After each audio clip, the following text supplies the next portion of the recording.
Hi and welcome to a Winner's Corner that this Sunday will have full focus on New Year's Eve and the fantastic V75 round we have in store at Örebro racetrack. We have a mega super jackpot. Close to 5 million euros could be yours if you are the sole winner on V75. Mike, you have been studying very hard these few days to try to get a grip on this round, and what have you come up with? Well, I really like it. I'm very excited about this super jackpot here. I'm going to try to go against the most bettors and get an advantage already in the first leg.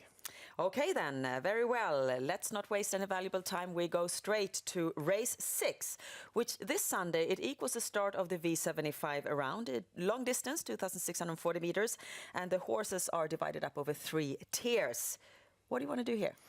I think a lot of bettors are going to mark several horses here, so I'm going to take advantage of that and go for a winner here. In number 7, Platon Face. I think he stands out in a class on his own if he stays trotting. He's a tricky horse who goes off stride every once in a while, but last time he looked absolutely wonderful. He's best when he takes the lead and just keeps going at his own pace, and I think we could very well get that kind of situation here. There are only 6 horses on the front tier. All of those want to be on the rail, and Platon Face doesn't have fast horses on the outside, so I think Carl-Johan Jeppsson can send the horse forward early on, get an opening, and then just head for the lead here. I really like the driver as well. Carl-Johan Jeppsson is really getting the most out of all the horses, all his rides, so Platon Face is my winner here. Okay, so we start off there with a win bet in the preluding V75 round, V75 leg, that is race 6. We move on to the next race, race 7. It's for 3-year-old horses of a full distance, and what's the best way to conduct a bet here? Well, I feel that 2 horses really do stand out here as better than the rest, and I'm going to go for a Cannella with those 2. Number 8, Fritjof. This horse has been out against some of the toughest horses in the crop. Second to last time, he got boxed in, finished very nice on the inside there. The front horses there is Quan Perdue and then the Norwegian criterium winner, I forgot the name now. That was really against the toughest opponents possible. Then last time he won a very good race at Kalmar, quite impressive style as well. So he comes with good form and he's one of the toughest horses in this field. Number 9, Vikens High Yield is going to be my other horse on this Cannella. That horse was away for a while. It started off very promising at the beginning of the year, then got injured or sick or something and didn't really perform in the summers. Then was away for several months. 23rd of December, the horse came back and looked fantastic in a very easy win there. I think he should move up quite considerably in form, and now he gets his regular driver, Magnus Jakobsen, behind him. So he's definitely a strong contender here. So a Cannella suggestion here in race 7 with horses number 8 and 9. We jump on to race 9, and here number 2, MT Mighty Winner will become the favorite, Mike, but he's not the horse you're going to root for here, is he? No, I've got a very exciting outsider here that I think will offer very good odds here. Number 7, Tiger Pellini is probably going to be quite overlooked here. This is a horse that comes from up north, is used to racing on ice. Like last time, he was second on the ice in a good performance in 16-3 up against some really tough V75 horses. Zorro Swing was the winner there, who went off as one of the favorites on Christmas Day. Tiger Pellini has since then moved down to Eskilstuna and is now racing down here in the south of Sweden or in the Stockholm region. So Tiger Pellini needs a little bit of luck from this very tricky post, but with just the slightest bit, he's definitely good enough to win this, and I think he's going to be quite overlooked. Sounds promising, and we jump forward to the 12th race of the day. And this Sunday, that equals the last leg in the V75 round. And what do you recommend us to do here? Well, there are several horses here that I like that are going to be outsiders. One of them is number 9, Sakura Fraser.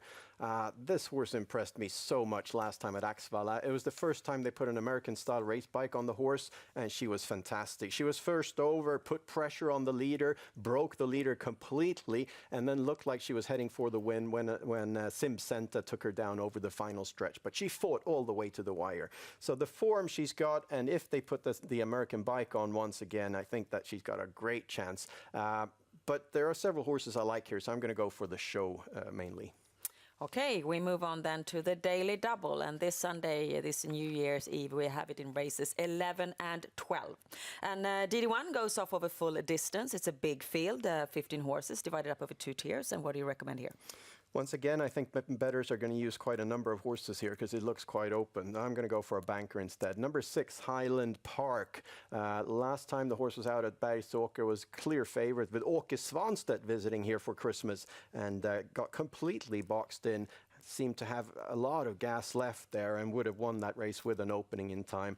I think this time the horse has a better chance to come out from the inside, excuse me, come out from the inside and head forward and offers good value here because I don't think he'll be the favorite.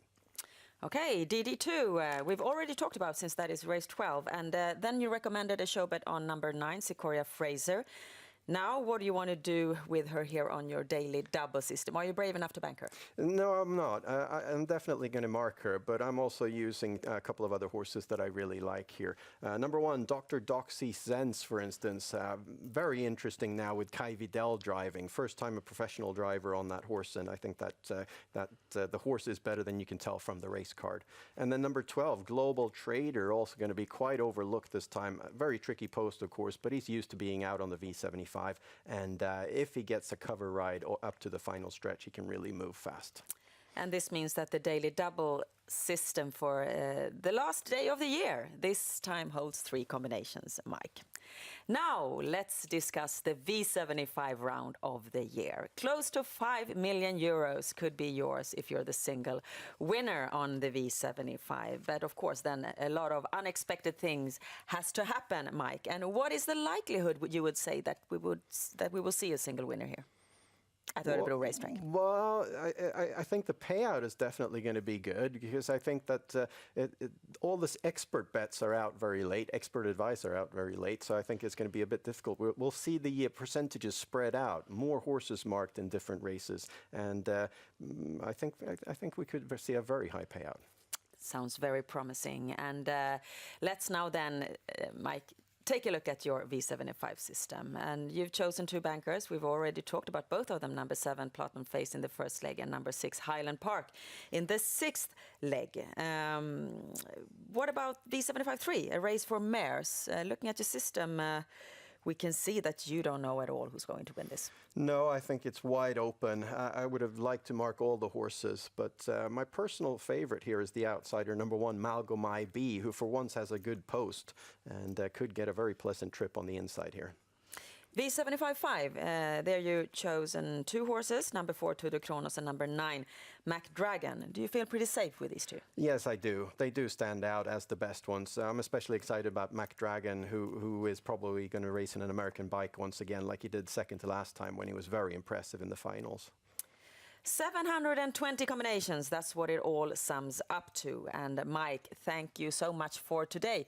No, thank you so much for this whole year, of course. It's been a pleasure, as always. And thank you out there for being with us for this past year. SwedishHorseRacing.com is, of course, the site where you find out all the additional information you need to find out about Swedish trotting and horse betting.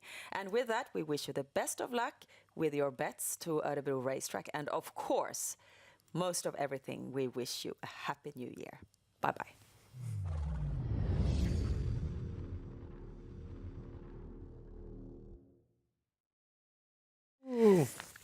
Ja.